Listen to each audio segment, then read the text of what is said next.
Hello, you wonderful people. I am the OBG. Welcome to the OBG show. This wonderful April the 2nd, which is my brother's birthday. My brother deceased, Chris Edwards. Happy birthday, Chris. And today I'm going to be talking about neoclassical economics and why I believe that's flawed. So let's start with a tale of two utopias, okay? So what does the Soviet Union, the collapsed communist superstate, have in common with modern Britain, which is one of the world's oldest liberal democracies? Well, according to British history anyway. Now, on the surface, the answer seems to be nothing at all. One system was built on state ownership and central planning, the other on free markets and private enterprise. And they're supposed to be opposites. But the London School of Economics political economist, Abby Innes, who I've just read and listened to a couple of shows of hers, she has a provocative answer.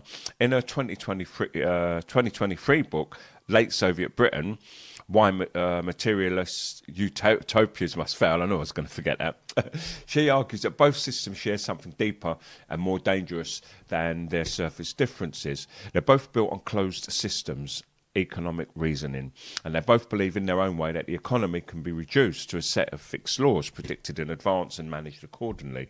And that shared assumption, in this argues, is why they're both prone to the same kinds of failure.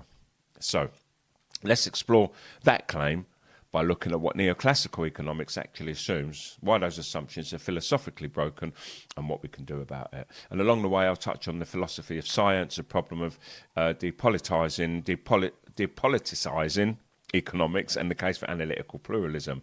The idea that we need many lenses to understand something as complex as an economy, which is not just one idea. So, what is neoclassical economics and what does it assume?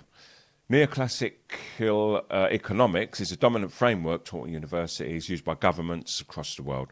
And it's a tradition that gave us supply and demand curves, utility maximisation, rational agents, and the idea that free markets naturally tend towards equilibrium, a stable point where supply equals demand and resources are allocated efficiently. And it's a powerful and often useful set of tools, but it's built on some very strong assumptions. Now, people assumed or are assumed to behave rationally, to have stable and consistent preferences, and to act purely in their own interests. And markets are assumed to be competitive and self-correcting. Prices are assumed to transmit all the relevant information people need to make good decisions. And crucially, these aren't just simplifications for the sake of a model. They're treated as a fundamental laws of how economics work. And this is where the trouble starts. It's working in a closed system. Now, the closed system problem. The philosophy of science has a useful distinction between open and closed systems.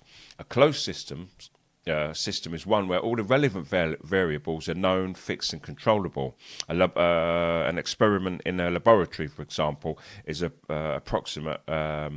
approximation of a closed system. You control the temperature, the chemicals, the pressure. You can reliably predict the outcome.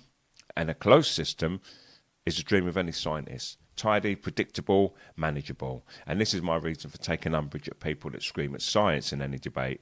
It may well be in a laboratory, but your magic doesn't work in the real world. And this is because an open system is the opposite of the closed system. And the closed system is one where variables can enter from the outside, where unpredictable things happen, where human creativity, a technological change, constantly shift the ground beneath your feet.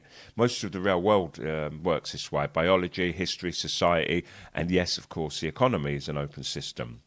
And Innes, she argues that neoclassical economics treats the economy as if it were a closed system. It assumes that the relevant variables are fixed, that we know how people behave rationally, that we know how markets work efficiently, and that we can predict and manage economic outcomes, and it uses mathematical models derived from axiomatic first principles, assumptions treated as self-evidently true, rather than building theory from messy, complicated, empirical observation. Now, the result, as Innes writes, is a governing science built on closed system reasoning from utopian assumptions.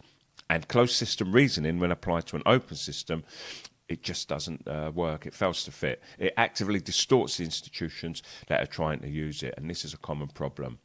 Now, Soviet planning and British neoliberalism, have they made the same mistake? And this is where Innes's most striking argument comes in. She compares the intellectual foundations of Soviet central planning and British neoliberalism and finds them strikingly similar, not in their politics or their values, but in their structure and reasoning. The Soviet planners believed that they could know in advance all the inputs and outputs of a national economy, and they thought that they could set prices, centrally allocate resources efficiently through bureaucratic calculation, and produce predictable results. And they were, of course, wrong. The economy was too complex, too dynamic, too dependent on local knowledge and human improvisation to run like a machine, and the result was stagnation, misallocation, and eventually collapse. And neoclassical economics and the neoliberal policy agenda built upon it makes a structurally similar move. It believes that the markets, if properly deregulated and left alone, will tend automatically to efficient equilibrium.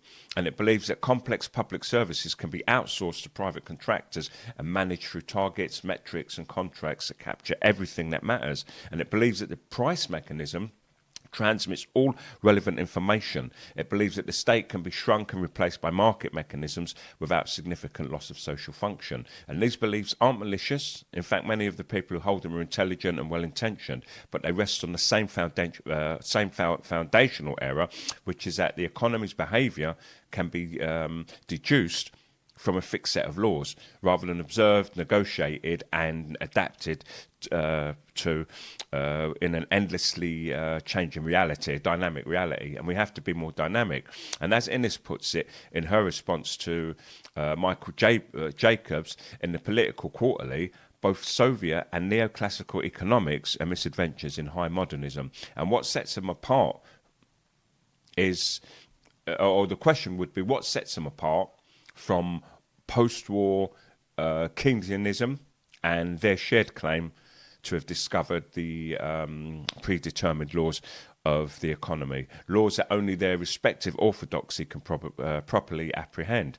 Now, everyone else is simply wrong in their mind or hasn't grasped the theory fully enough, and this is a modus operandi that angers me. The practical consequences in the UK have been real. Decades of public sector outsourcing driven by the neoclassical belief that private competition always beats public provision. And that didn't produce efficiency. It produced what Innes calls central planning of private actors. Governments found themselves writing ever more complex contracts with private companies, trying to anticipate every contingency in advance, just as Soviet planners had tried to anticipate every unit of production. And the result, in both cases, was stifling bureaucratic overreach, economic stagnation, and system crisis. As Brown University economist Mark Blythe puts it in his endorsement of Innes's book, and I think that, it's, not correct, but I agree with it, okay?